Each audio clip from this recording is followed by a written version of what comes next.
À Kinshasa, 1 heure de plus à Kanyobayonga, entre Lubero et Rutshuru au nord Kivu. C'est l'heure de vous informer. L'électrification des zones rurales, SECO, devient la première entreprise à décrocher l'avis conforme de l'arrêt, ouvrant la voie à la licence unique pour réseau isolé. Cette avancée marque l'entrée en vigueur concrète de la réforme portée par l'ordonnance loi de février 2025 destinée à lever des lourdes administrations et à accélérer les investissements enregistrés en milieu rural et périurbain. Regardez. Dans le cadre de ces missions de régulation du secteur de l'électricité en République démocratique du Congo, l'autorité de régulation du secteur de l'électricité a procédé à la remise officielle de 2 avis conformes à la société Congo Reliable Energy SRL pour la centrale hydroélectrique de Mungombe au bénéfice de 12 000 ménages au Sud Kivu. Le premier avis porte sur la validation du tarif final de l'électricité, tandis que le second concerne la régularisation du titre à travers l'octroi d'une licence unique pour réseau isolé en milieu rural et périurbain. À l'instar de nombreux sites énergétiques longtemps laissés à l'abandon à l'intérieur du pays, la centrale de Mungombe fait aujourd'hui l'objet d'une véritable relance. À cette occasion, le DG de l'ARE, professeur docteur ingénieur Sandrine Mubenganga Lula, a réaffirmé la volonté de l'institution de voir ses infrastructures stratégiques reprendre vie au bénéfice direct des populations locales. La seconde particularité de ces avis réside dans la validation du tarif final de l'électricité.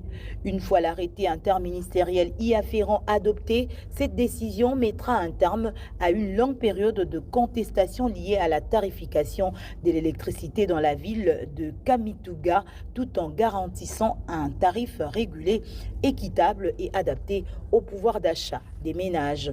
À terme, le projet permettra d'alimenter environ 12 000 ménages. À ce jour, l'électricité produite bénéficie déjà à 27 établissements scolaires et 15 structures de santé, dont l'hôpital général de référence de Kamituga. La République démocratique du Congo commémore ce 17 janvier la mémoire de Patrice Emery Lumumba, l'un des pères de l'indépendance. Ce héros national reste une figure emblématique de la scène politique et un symbole de résistance face à l'occupation étrangère. Retour sur le parcours de cet homme d'exception avec Guy Matundu. 17 janvier 1961, soit 8 mois seulement après la proclamation de l'indépendance du jeune État congolais, mourait de manière tragique à Elisabethville Patrice Emery Lumumba. Selon la cosmogonie africaine, son esprit a erré pendant près de 6 décennies, sans honneur pour sa lutte pour l'indépendance. Et comme nul n'est prophète chez soi, pendant longtemps, le monde entier lui a rendu un hommage.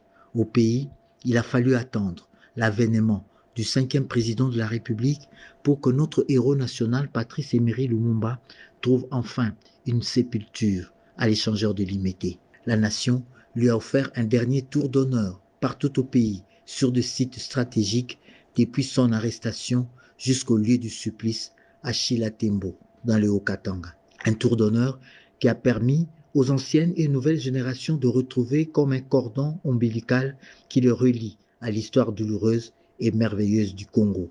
De Bruxelles à Onayua et Kinshasa, en passant par Lubumbashi et Kisangani, lieu de son premier meeting, ce voyage a ressemblé à une répétition générale grandeur nature de l'itinéraire sans retour de Patrice Emery Lumumba et de ses 2 compagnons d'infortune, Maurice Mpolo et Okito. Après ce dernier voyage, que nous pensions terminer à l'échangeur de Limete, voilà que Lumumba réapparaît au Maroc à la faveur de la 30e édition de la Coupe d'Afrique des Nations de football par l'entremise d'un compatriote, Michel Kouka, jusqu'il y a peu n'était pas connu du grand public, mais est devenu une grande star, jusqu'à faire oublier les grandes stars du football. Patrice Emery Lumumba s'est réincarné. Quoique figé pendant 90 minutes, silencieux dans les vacarmes du stade, le monde entier a eu l'occasion de relire en lui toute l'histoire de l'indépendance congolaise qui est devenue l'histoire de la lutte pour les indépendances africaines.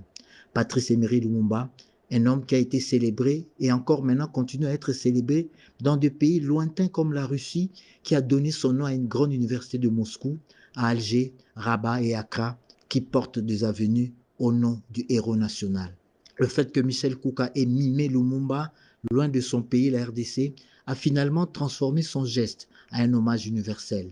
Ce point levé n'était pas une folklore, c'était un message, un rappel, un miroir tendu à notre conscience collective, en ce moment où la nation est en proie à une guerre qui n'en finit pas et à la balkanisation.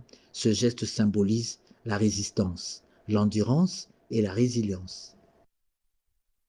Le 17 janvier, la RDC rend hommage à Patrice Emery Lumumba, 65 ans après la disparition de son père, le tout premier Premier ministre Roland Lumumba s'est exprimé. Patrice Emery Lumumba demeure le symbole de la souveraineté et du courage national. Ce jour appelle la jeunesse congolaise à préserver son héritage pour un Congo fort et uni. Roland Lumumba est au micro d'Erudis Kitutu Modiri. Nous voulons constituer un gouvernement souverain où chacun aura sa place, où les Congolais et les Belges pourront travailler main dans la main au service de la nation congolaise. Chaque 17 janvier, la mémoire collective congolaise se tourne vers Patrice Emery Lumumba, figure emblématique de la lutte pour l'indépendance. Dans un entretien, Roland Lumumba, l'un des fils du héros national, revient sur la signification profonde de cette date historique avant de livrer l'image qu'il garde de son père. Une date de mémoire, une des personnes qui ont contribué significativement à la libération de notre pays.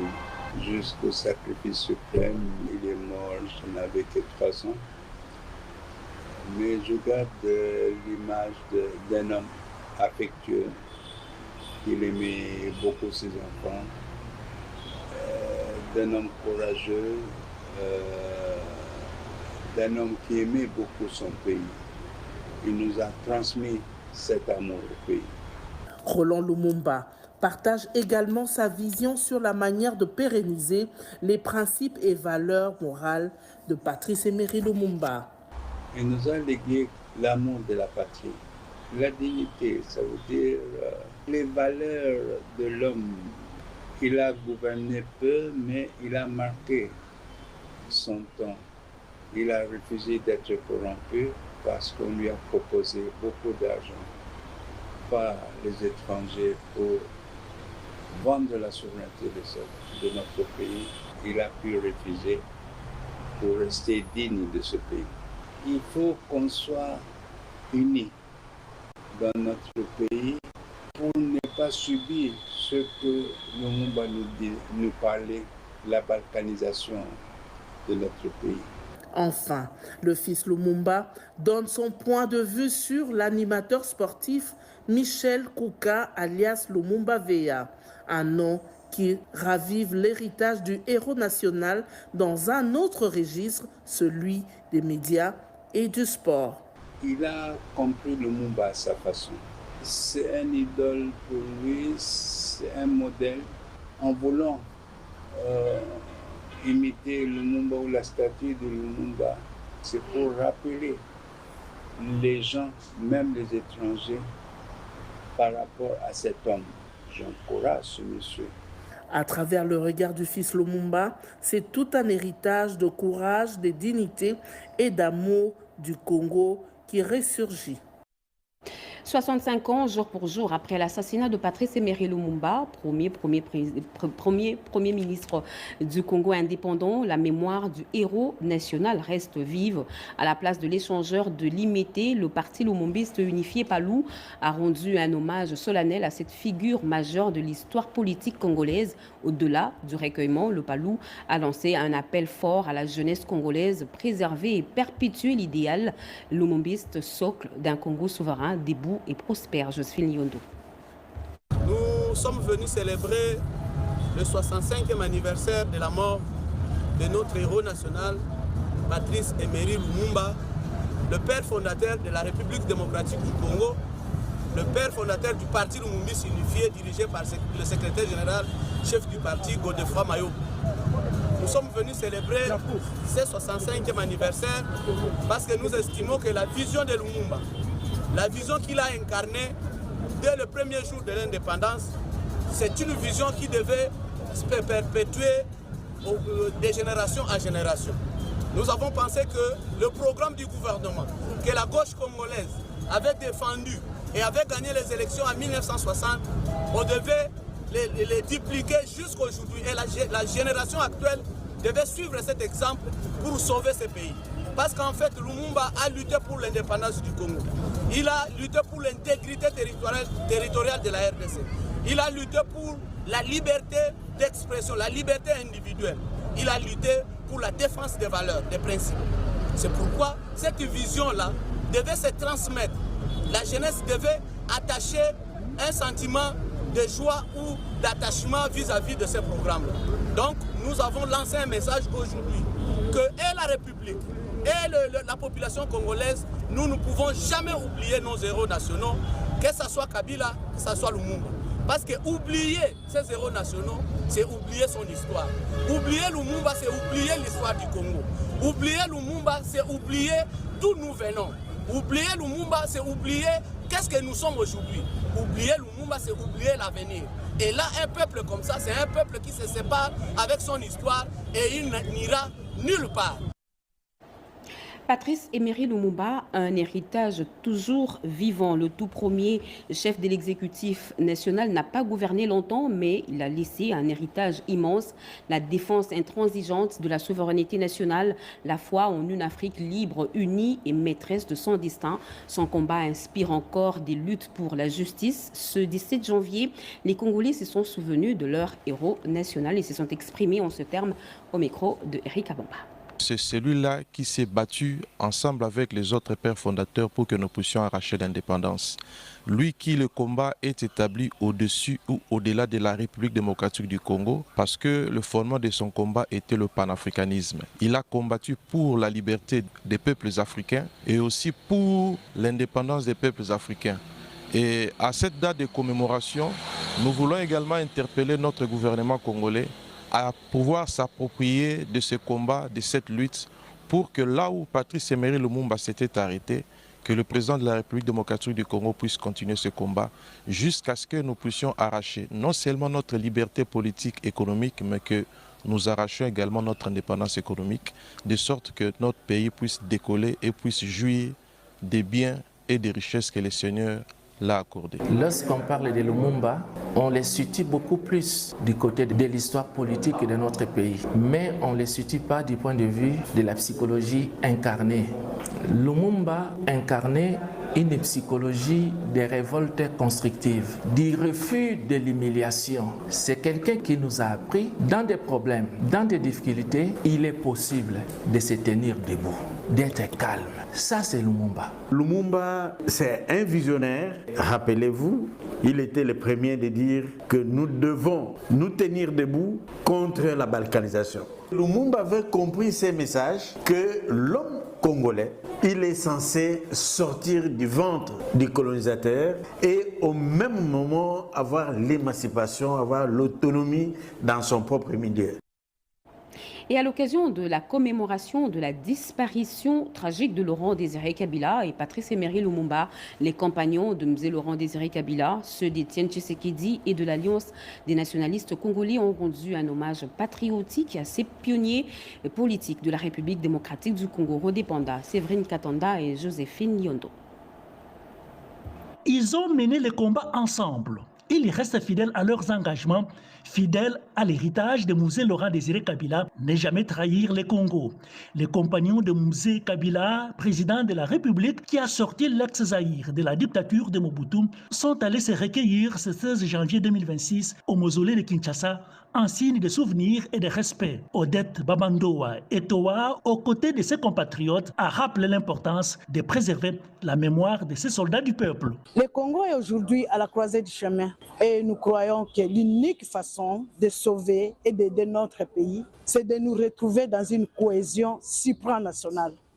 Dans l'impasse que connaît notre pays aujourd'hui, les gagnants ou les perdants, ce sera la République démocratique du Congo. Et c'est ce que je demande à tous les Congolais, de l'une ou de l'autre côté, que nous pensions d'abord pour notre pays. Nous voudrions que son esprit nationaliste, patriotique, démocratique, de choisir ses collaborateurs selon leurs compétences, sans se préoccuper de sa religion, sa province sa tribu, son opinion politique puisse revenir comme il est maintenu le service national, comme il est maintenu les cantines populaires, que cette idéologie de musée puisse être un héritage pour nous tous. Au rassemblement des compagnons d'Étienne Tshisekedi Wamulumba pour le changement et le progrès social, la remise en cause des frontières entre la RDC et le Rwanda, revendiquée par Paul Kagame, ne révèle pas seulement ses visées expansionnistes, elle est également infondée. Trois personnalités de référence historique,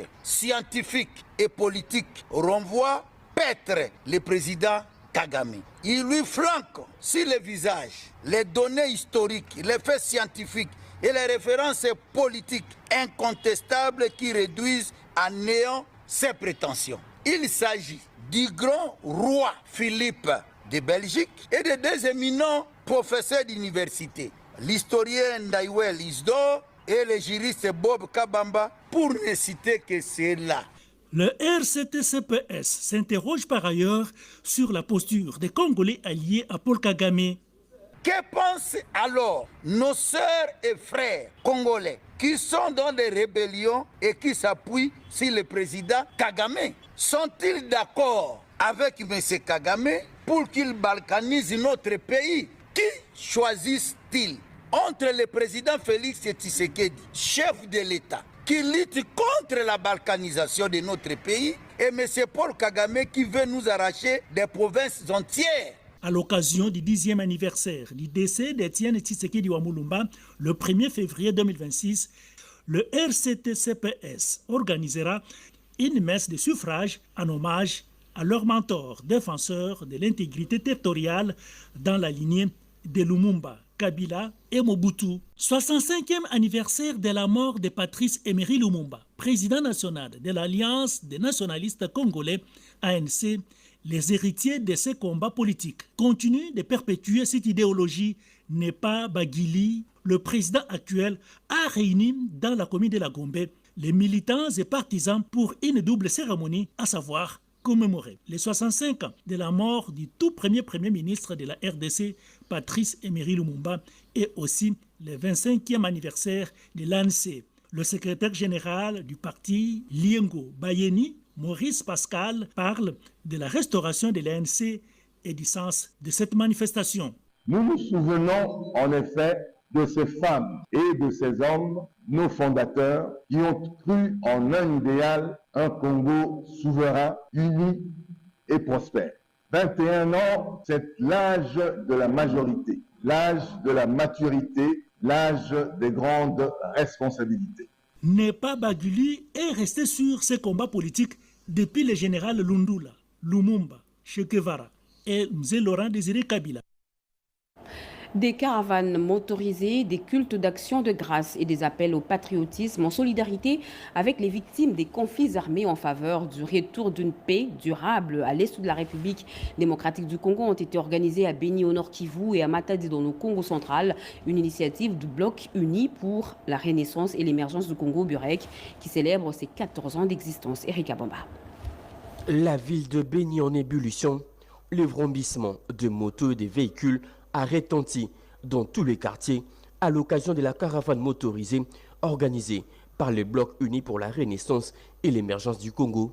Une caravane placée sous les signes de la solidarité avec les victimes de massacres perpétrés par les terroristes ADF et d'autres groupes armés et des conflits armés récurrents dans les provinces du Nord Kivu, de l'Ituri et du Sud Kivu. Objectif, condamner ces atrocités, saluer la résilience des populations locales et encourager les efforts diplomatiques et militaires déployés par le président de la République, Félix-Antoine Tshisekedi Tshilombo, en vue du retour d'une paix durable dans l'est de la RDC. La caravane a eu pour point de chute un culte d'action des grâces organisé à l'église francophone de la CEC à 20 où des milliers de cadres militants du Burek, parti membre de l'Union sacrée de la nation, ont répondu présent. Comme au Nord Kivu, au Congo central également, un culte d'action des grâces a été organisé pour marquer la clôture des festivités du 14e anniversaire d'existence du Burek. Dans son homélie, les prédicateurs du jour a fustigé la trahison qu'il a qualifiée de facteur d'affaiblissement de la RDC, tout en appelant les Burekois au patriotisme, une valeur fondamentale prônée pour la renaissance et l'émergence de la RDC. Le message de l'autorité morale Julien Paluku Kaonga adressé aux membres à l'occasion de ses 14e anniversaire, ainsi que l'installation du nouveau comité provincial du Bureau Congo central par le secrétaire général, ont constitué les seconds temps forts de cette cérémonie, sanctionnée par le partage du gâteau d'anniversaire. À Butembo, dans le Nord Kivu, la population a été édifiée sur les contours des accords signés à Washington. C'est le député national Rémi Mouesso qui s'est adressé à la population. Edi Chala. Devant une foule immense sur le rond-point VGH de Butembo, le député national Rémi Mouesso a salué le leadership du président de la République Félix-Antoine Tshisekedi pour les efforts qu'il déploie en faveur d'un retour définitif de la paix dans l'est de la RDC. Sa position sur la guerre que le Rwanda impose à la RDC est tranchée. Les M23 supplétifs du Rwanda sont à combattre à tout prix, autant que les ADF, qui sont les ennemis de la RDC. Rémi Mouesso a fait remarquer que Moïndo Nzangi est victime de son activisme contre la balkanisation de la RDC, mais il jouit de la confiance du chef de l'État, le Muzalendo en chef. Profitant de cette tribune, le député national élu de Butembo est revenu sur les accords de Washington, soulignant que ces partenariats sont au service de la paix et du développement durable de la République démocratique du Congo. La question de l'industrialisation agricole portée par le ministre d'État, ministre de l'Agriculture, Moïndo Nzangi, commence avec le projet d'usine de montage des tracteurs agricoles à installer en République démocratique du Congo, un levier stratégique pour la mécanisation de l'agriculture, a estimé ses députés en vacances parlementaires. Des élus provinciaux ont pris part à ce meeting de restitution qui marque une parfaite communion entre le peuple et les institutions légitimes établies. Il sera lancé dans les tout prochains jours la campagne d'éveil patriotique pour la mobilisation contre l'envahisseur. La coalition nationale des volontaires pour la défense de la patrie a tenu un point de presse pour annoncer cette campagne et en expliquer tout le sens. Edith Chalaefisson à Vingana. Le 17 janvier, jour de la mort du héros national Patrice Emery Lumumba, a été choisi par la Coalition nationale des volontaires pour la défense de la patrie, CNVDP Wazalendo, pour lancer la campagne Tokengela Mboka. Chaque Congolais est un soldat moral pour la nation. Cette campagne nationale d'éveil patriotique de mobilisation pour la défense de la patrie a été expliquée au cours de ce point de presse tenu par le directeur exécutif de Wazalendo, le professeur Daniel Salé Idi Emmanuel, et le PCA de Wazalendo, l'honorable Willy Michiki. Au terme de ce point de presse, une déclaration a été lue. Congolaises et Congolais, c'est le moment de défendre notre pays. Venez nombreux, soutenons les actions patriotiques du président de la République, son Excellence Félix Antoine Tshilombo, premier citoyen Muzalendo, pour que la paix règne dans notre pays. C'est en ces termes que nous annonçons dès aujourd'hui la campagne d'éveil patriotique qui sera lancée très prochainement et qui s'étendra dans l'ensemble du territoire national. Considéré comme un résistant exemplaire, Patrice Emery Lumumba est considéré comme le premier Muzalendo. Nous vous l'avions dit à l'entame de ce journal, l'accès à l'eau potable reste un véritable casse-tête dans la ville de Kinshasa et dans la périphérie. Nguiringiri Béatrice Chako a pu constater des visu la situation critique des habitants. Elle nous en parle. L'eau, c'est la vie. Cette phrase résume en elle seule l'importance de cette denrée dans le quotidien de l'humain. Néanmoins, pour qu'elle constitue la base de la vie, elle doit être potable et fournie dans les conditions plus ou moins acceptables. Et pourtant, l'eau tend à devenir un luxe dans certains coins de la capitale. À Nguiringiri, par exemple, de l'avenue Nyangara à l'avenue Nguiringiri, en passant par Bondo, Movenda et Yolo, pas aucune avenue sans forage. Parfois, sur la même avenue, on y trouve 3 à 4 parcelles avec forage à usage commercial, sans compter les forages à usage domestique. Les familles de grande consommation d'eau déboursent plus de 20 à 30 000 francs congolais par jour pour s'acheter de l'eau chaque jour. C'est vraiment très pénible, très pénible. Là, nous sommes en vacances, on se demande seulement de puiser de l'eau pour voir aussi même le bidon. Voilà qu'on devrait pourtant se reposer encore comme nous sommes en détente, même lorsque nous devons aller à l'école. L'autre, c'est un il faut na Congo mai ekoma bien bazoela bat ba farti mais mai na Congo ezobima. Nous demandons à ce que la Régie des eaux nous approvisionne en eau. Ce n'est pas normal que nous utilisions de l'eau de forage. Que le président de la République trouve une solution à notre problème.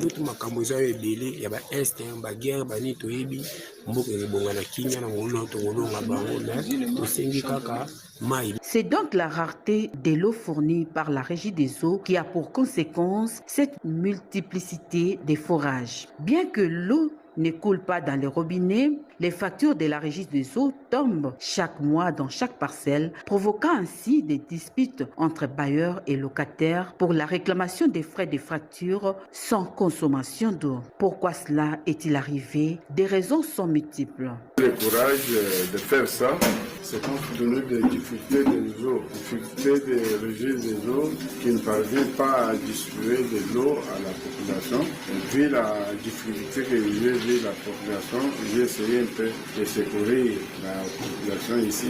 J'ai fabriqué le forage. À cause de la pénurie d'eau, un jour j'ai envoyé mes enfants aller chercher de l'eau dans une autre commune et l'un d'entre eux a été percuté. Depuis, j'ai décidé d'installer le forage chez moi. C'est malheureux et triste. La pénurie d'eau met la société dans son ensemble, dans les centres-villes et périphéries, dans un désarroi sans nom qui nécessite l'intervention des pouvoirs publics pour des solutions durables.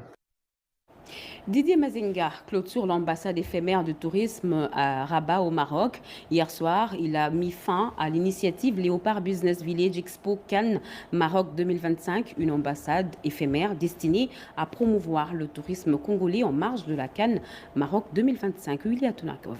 Cette traditionnelle cérémonie de clôture officielle des activités de l'ambassade éphémère du tourisme sportif dénommée Léopard Business Village Expo Cannes 2025, ouverte depuis le 20 décembre dernier à Rabat en partenariat avec la structure Think Tank RDC Stratégie, présidée par le ministre du Tourisme, Maître Didier Mazenga Mokanzu, vendredi 16 janvier 2025 à Rabat dans la soirée, au cours d'un dîner d'affaires, a réuni plusieurs personnalités dont les investisseurs économiques marocains, les opérateurs du secteur du tourisme et de la culture, tant public que privé, le membre du corps diplomatique et le représentant de la diaspora congolaise. Placés sous les thèmes partenariat stratégique et investissement durable, bâtir des ponts économiques entre la RDC et le Maroc, cette soirée d'échange de haut niveau visant à promouvoir les secteurs du tourisme en RDC et à renforcer la coopération entre Kinshasa et Rabat a été ponctuée par 3 temps forts. D'abord, la projection des documentaires mettant en lumière les immenses potentialités touristiques de la RDC. Ensuite, les exposés en panel de haut niveau par les experts congolais et marocains sur les opportunités du partenariat win-win dans les secteurs des mines, du tourisme, de l'économie, de l'énergie, des infrastructures et de la digitalisation pour l'indépendance économique africaine. Enfin est intervenue l'allocution des clôtures du patron de l'industrie touristique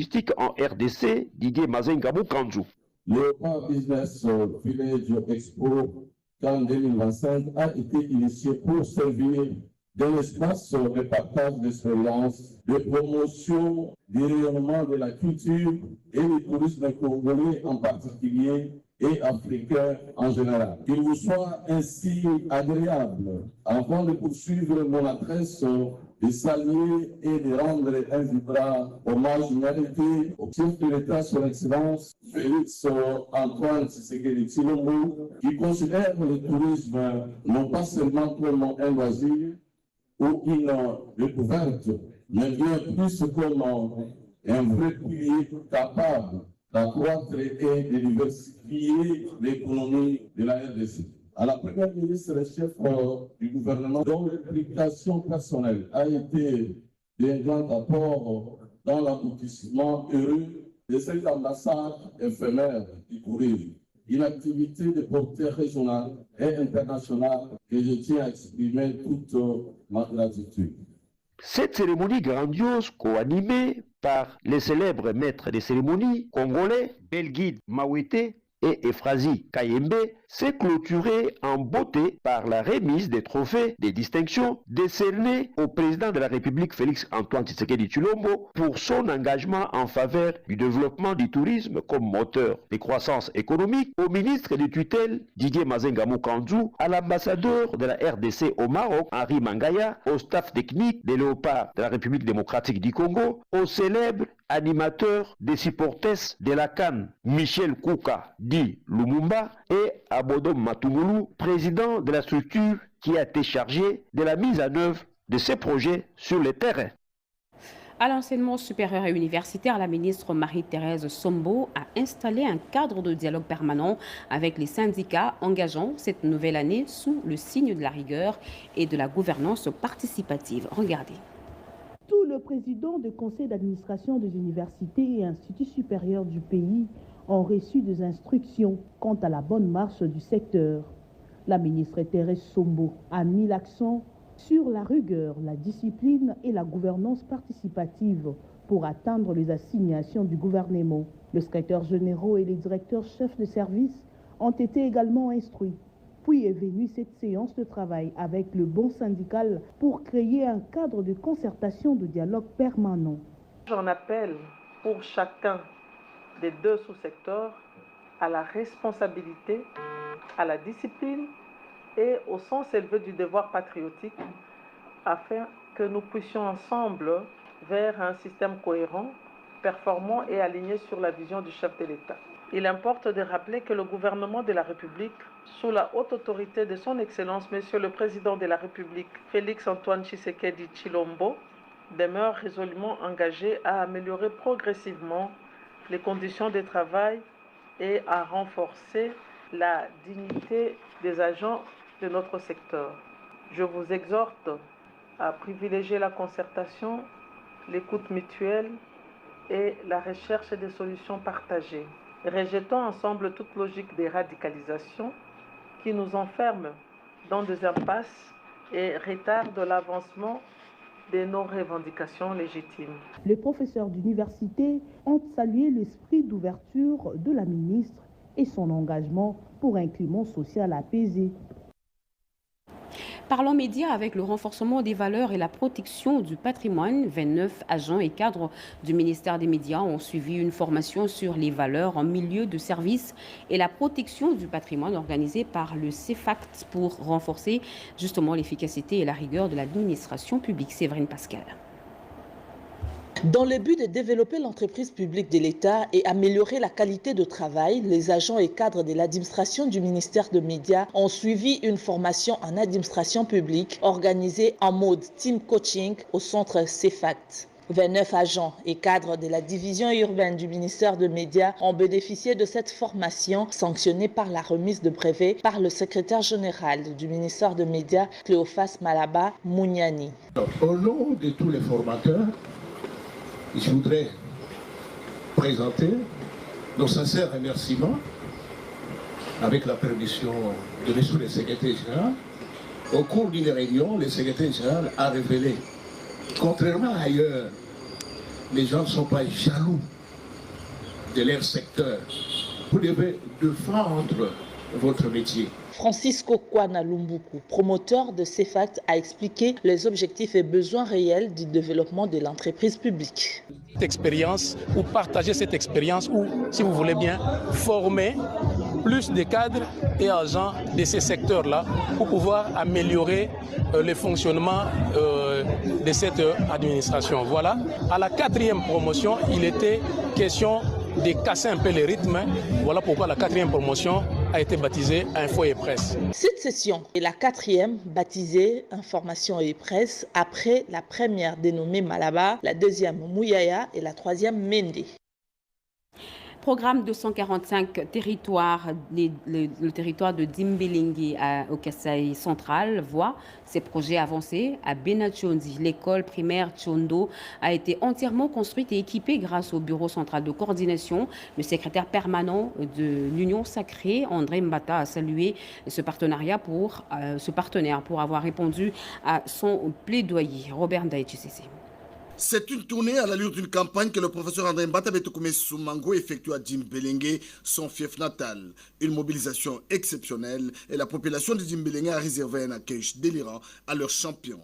Une mobilisation qui témoigne de l'adhésion de la population de Dimbelingue aux actions palpables du secrétaire permanent de l'Union Sacrée de la Nation, le professeur André Mbata Betoukoumé Soumango, qui a su gagner la confiance de la population de ces coins du pays. Au lendemain de sa visite à Benachadi dans le secteur de Lukibu, le professeur André Mbata Betoukoumé Soumango, lui qui avait choisi l'action à la place du discours en inscrivant l'école primaire de Chondo dans le programme de 145 territoires, est revenu sur son premier lieu d'apprentissage pour remercier le bureau central de coordination BSECO qui a matérialisé sa vision de faire de cette école une référence de ses coins et remercier également le président de la République pour le programme de 145 territoires. Regardez les bâtiments.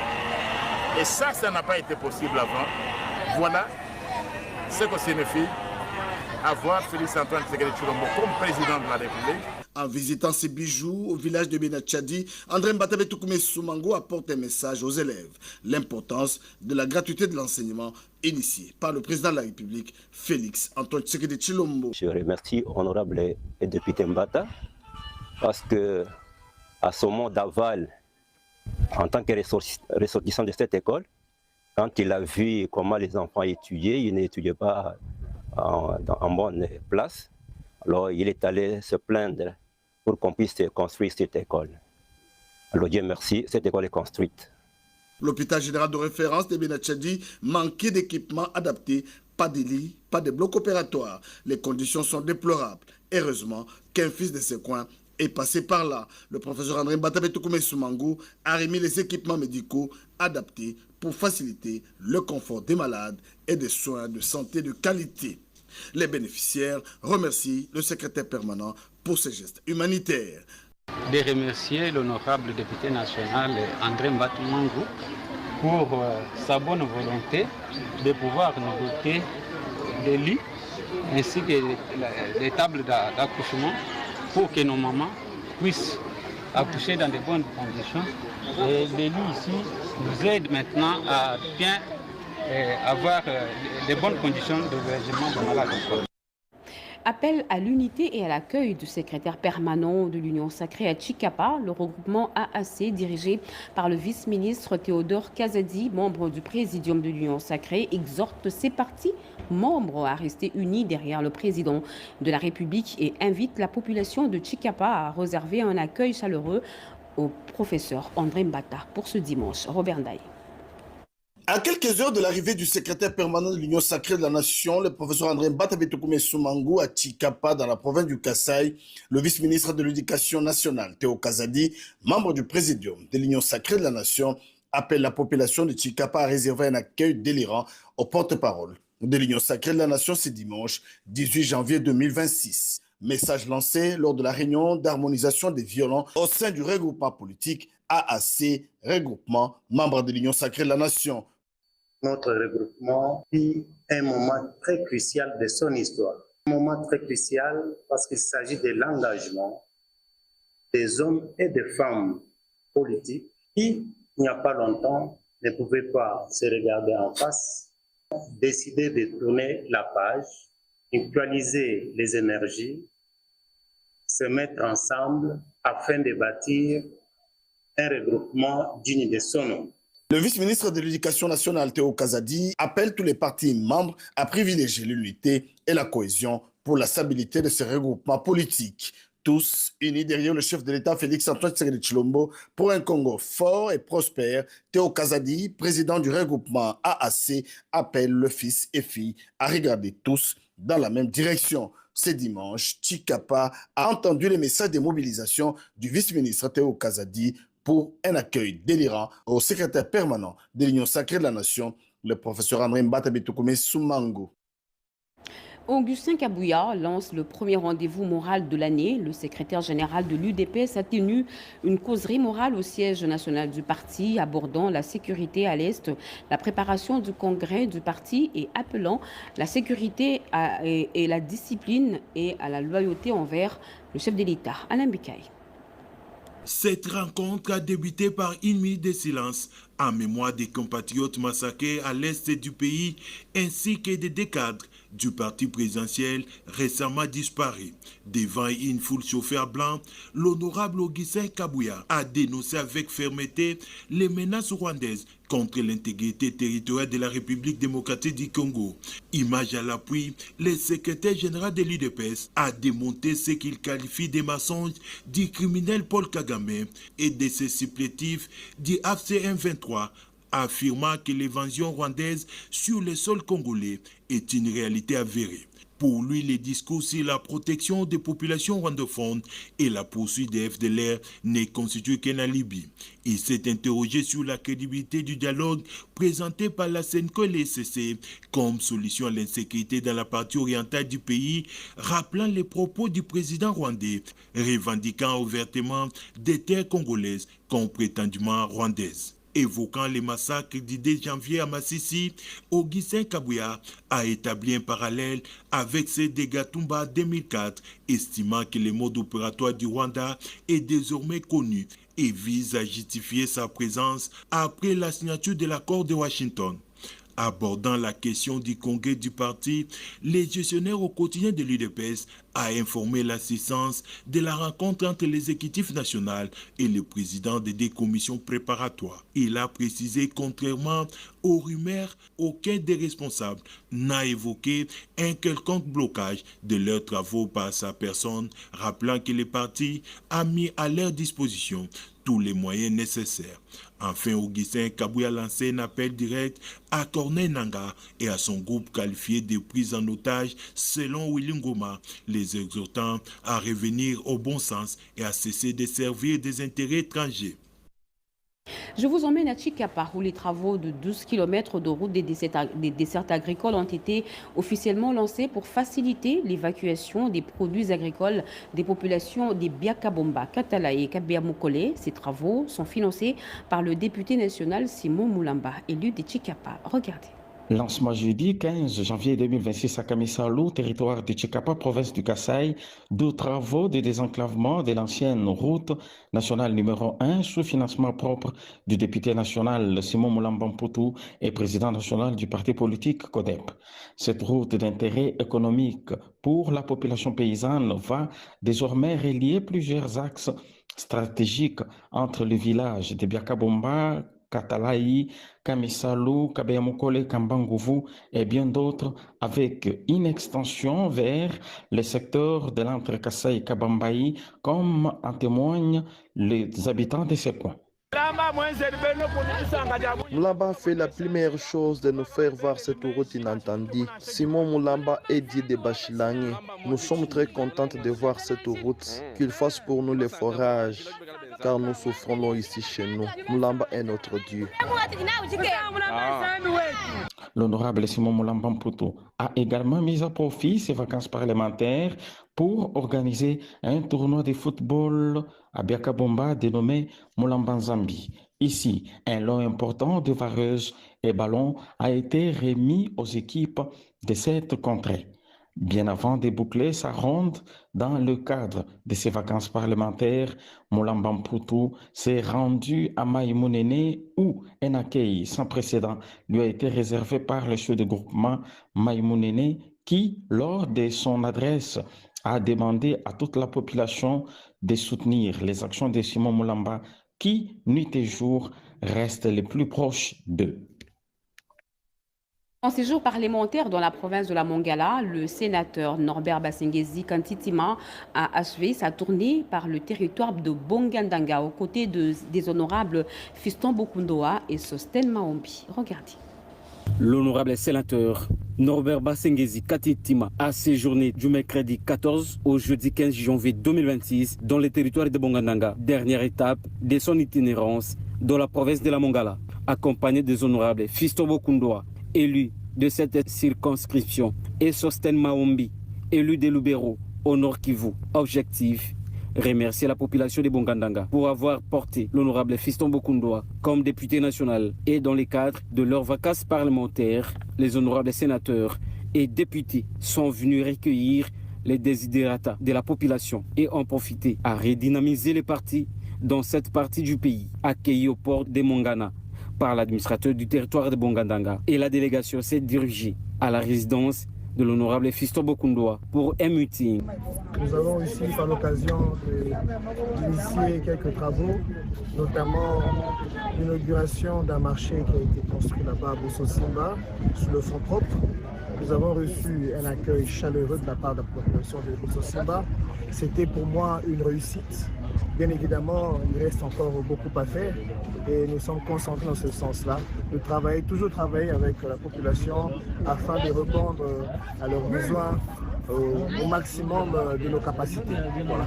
Avant de quitter Bongandanga, l'honorable sénateur Norbert Basengezi Katitima et la délégation ont visité le pôle au forfait, fait partie du projet Parsa. Lui-même est l'initiateur.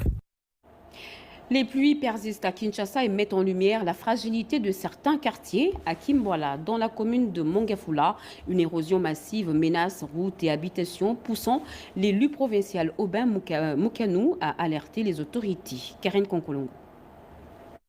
À Kinshasa, les pluies diluviennes continuent de causer d'importants dégâts matériels et humains dans plusieurs coins de la capitale. Le quartier Kimbwala, situé dans la commune de Mongafula, figure parmi les zones les plus touchées et se trouve aujourd'hui dans une situation alarmante. Une érosion de grande ampleur menace directement ce quartier, mettant en danger des habitations, des routes et des parcelles inondées par les eaux de pluie.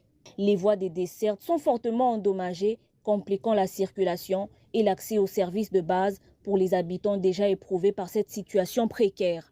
Face à cette urgence, l'honorable Aubin Moukanou, député provincial élu de Mongafula, a effectué une visite de terrain accompagnée du notable du milieu. Cette descente vise à constater des dégâts, maisons menacées ou envahies par les eaux, routes détruites et avancées inquiétantes de l'érosion. Et nous sommes venus dans le cadre de suivi des travaux qu'on avait commencé avec le notable de Kimbwala. Donc, nous vous rassurons que les travaux vont débuter très bientôt. Cette initiative s'inscrit dans le cadre des vacances parlementaires, période durant laquelle l'élu provincial se rapproche de sa base pour recueillir les préoccupations de la population. À l'issue de cette visite, l'honorable Aubin Moukanou entend dresser un rapport détaillé à soumettre aux autorités compétentes afin de solliciter des solutions urgentes et durables. Fin de ce journal, mesdames et messieurs. Merci de l'avoir suivi. Merci à vous qui nous suivez à Kanyabayonga.